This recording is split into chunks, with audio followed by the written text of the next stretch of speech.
ako ngayon sa trabaho sa Bilang sa Sintiago. Nandito ako ngayon sa Shunta.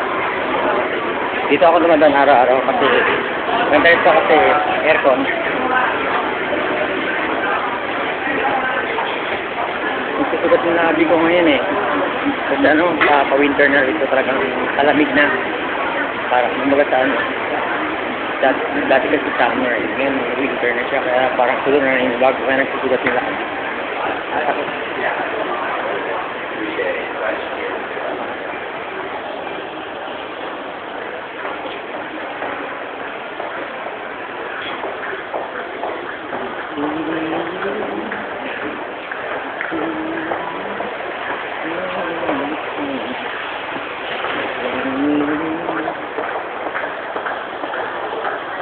Dito, ganitong oras dito, busy sila talaga.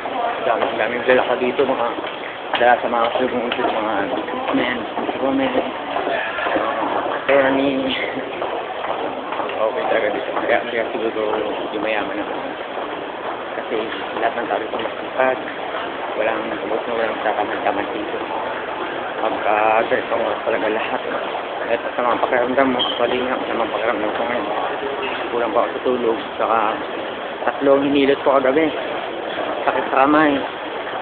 Kaya, tapos parang sakit ng katawan ko. Sama talaga ng pakiramdam ko, pero wala, hindi pwede. Walang bumukmuk ako doon, walang mag-aalaga sa akin doon. Totoo nga yung sabi ni Mami talaga. Sige.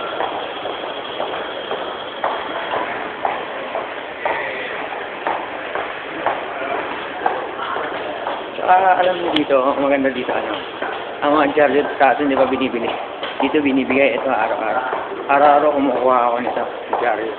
Dito, binibigay lang nila. Grabe nga binibigay lang nila. Kasi at least dito jarlet na yun, nakaka-ano sila, advertise. Kumaga sa mas maganda kasi kung mas maraming nakakabasa, mas maraming nakakaalam ng mga halimbawa, ikaw may advertisement ka, may business ka, ganun. Madali siyang makita kasi ang daming nagbabasa. Kasi libre binibigay lang. Kaya talagang lahat malalaman mo, halimbawa, may may pa-promo ka, o may discount ka, nasa business mo, ganito, alam ka agad. Malaman mo kaya dito, kahit bago ka ito, pag may ligaw mo sa dyan, alam mo ko saan ang bilyan ng cellphone. Alam mo ko saan ang bilihan ng ganito, kasi lahat naka-advertise dito. Kaya okay nga siya eh, ganda. Ito palabas na ako sa bali nasa loob kasi ako ng Sintak yung sa portrait.